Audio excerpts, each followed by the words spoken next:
मध्य प्रदेश में चुनावी बिगुल बजते ही भांडेर विधानसभा में अलग अलग पार्टियों के प्रत्याशी अपनी अपनी जीत का दावा कर रहे हैं। वहीं भांडेर नगर में हुई कांग्रेस की प्रेस वार्ता के दौरान फूल सिंह बरैया ने भांडेर क्षेत्र की जनता के विकास को लेकर वचन पत्र जारी किया। वहीं कांग्रेस प्रत्याशी फूल सिंह बरैया द्वारा भाजपा पर निशाना साधते हुए कहा कि अब की बार मैं नहीं, भांडेर क्षेत्र की जनता देगी जवाब। इस दौरान कांग्रेस के कार्यकर्ताओं के साथ राकेश पटेल, रामपाल सेंगर, केवल सिंह यादव एवं कांग्रेस के वरिष्ठ नेता मौजूद रहे।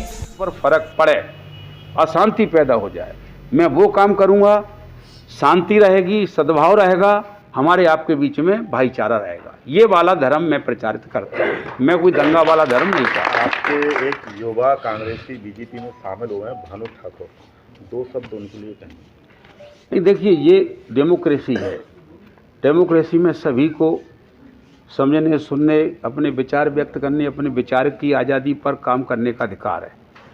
किसी को कांग्रेस पार्टी जो इस समय देश बचाने का काम कर रही है, क्योंकि देश खतरे में है, लोकतंत्र खतरे में है, संविधान खतरे में है, तो कांग्रेस पार्टी जब देश को बचाने का काम कर रही है, लोकतंत्र को बचाने का काम कर रही है, संविधान को बचाने का काम कर रही है, तो कोई भी नेता को ये काम अच्छा नहीं लग रहा है तो वो खत्म करने वाली पार्टी में जा सकता है।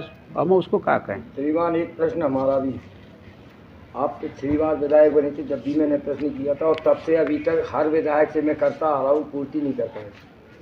और आपसे भी वही है कि 5 बजे बाद भांडेर जंगल हो जाता है, यहाँ कोई आने की सुविधा नहीं है। यहाँ से जतिया जाना होता तो वहाँ के लिए भी बस नहीं मिलती है। और पिछली बार आप जब विधायक बने थे, मैंने कहा था तो आपने ये कह के पल्ला झाड़ा था कि हमारी सरकार नहीं है। अब चूँकि आपकी सरकार भी बनने वाली है, इससे पहले मैं भाजपा विधायक से भी कहा था, उनकी तो सरकार भी थी, नहीं करवा पाए। उससे पहले और विधायक आए, वो भी नहीं करवा पाए। अब आपका क्या कहना है, क्योंकि आपकी सरकार भी बन रही है और आप विधायक भी बन रहे, अब क्या करेंगे आप?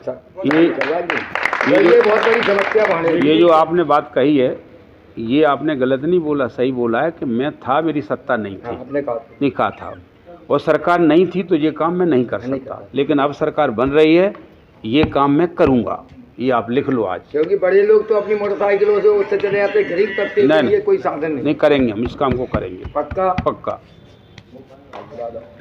स्टाम्प पे लिखवा लो। और इसीलिए कहा कि अब तो आपकी सत्ता भी आ रही, वो आप भी आ रहे। मैंने कह दिया, भगवान चाहे तो मंत्री बन रहे, तो सब कुछ हो रहा, तो अब तो गंदा मैं जो सत्ता आ गई तो ये काम हो गया। गौशाला, देखिए, गौशाला नहीं, समाधान बता रहा हूँ। नहीं, गौशाला में गाय रहेगी, गाय का वो घर है, उसको खाना खिलाएंगे। मैं गाय का गोबर 2 रुपए किलो खरीद रहे हैं, ठीक है कि नहीं? गाय का गोबर हम 2 रुपए खरीदेंगे तो लोग गाय अपने घर में रखने लगेंगे, ठीक है कि नहीं? यार 10 किलो गोबर हमने बेच दिया, 20 रुपए का आ गया। और हम गाय को जहाँ गौशाला रहेंगी वहाँ उनकी व्यवस्था करेंगे, एक भी गाय ट्रक से नहीं कुचलेगी, ये हमारी गारंटी है। आवारा मवेशियों के रूप में जिस प्रकार से सांडों की बहुत आयात हो रही है, नर पशु की, उनके ऊपर नियंत्रण को लेकर क्या है? मैं अभी गाय की चर्चा की, और पशुओं से भी कहीं किसी को तकलीफ हो रही है, वो काम भी करेंगे। कोई ये थोड़ी नहीं अकेले गाय की करेंगे, आवारा पशु कोई भी हो, सारा काम। एक सवाल और है, भांडेर की जनता विद्युत विभाग से बहुत परेशान है। अनाप शनाप बिजली के बिल आ रहे हैं, अनाप शनाप वो जाते हैं तो केस लगवा देते हैं। अभी हमने देखी, अभी तो हमारा जो वचन पत्र स्टेट का आया है, जो माननीय कमलनाथ जी के नेतृत्व में, मैं भी उसमें मेंबर था, जो वचन पत्र बना था नहीं, मैं उसमें मेंबर था, तो उस पर चर्चाएं बहुत हुई।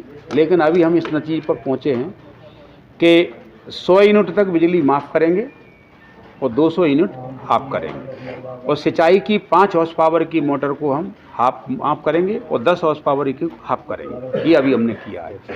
इसकी जो समस्या है जिसको लेकर के आज शहर और जगह परेशान है, इसके ऊपर हम बड़े पैमाने पर विचार करेंगे, और हम चाहेंगे कि बिजली मध्य प्रदेश को ऐसे मुहैया कराई जाए कि बिजली की समस्या हमेशा के लिए ख़त्म हो जाए। ये हम बात करेंगे। एक सवाल और है, जैसे पिछली विधानसभा में जनता ने कांग्रेस पार्टी पर भरोसा किया था और सरकार भी बनाई थी, ये क्या कहेंगी इस बारे में कि जनता इस बार जब आपकी सरकार को ला रही है और एक बार फिर से विश्वास कर रही है, तो फिर से विधायक नहीं बिकेंगे?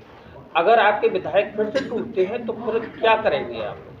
देखिए, ये बीजेपी ने जो एक मार्केट खड़ा कर दिया है एमएलए को खरीदने बेचने का, ये तो सत्य है कि कोई खरीदार जाएगा तो कोई वस्तु है तो खरीदा जाएगा, जो बिकने वाले ही तैयार नहीं है तो खरीदार क्या करेगा? तो ये हमारे हाथ में नहीं है, लेकिन कोशिश हम ये करेंगे कि हम काम ही इतने करेंगे पब्लिक के कि वो पब्लिक फिर बेच जाएंगे तो फिर हमारी सरकार बनाएगी। वो तो हम इस काम को करेंगे नहीं।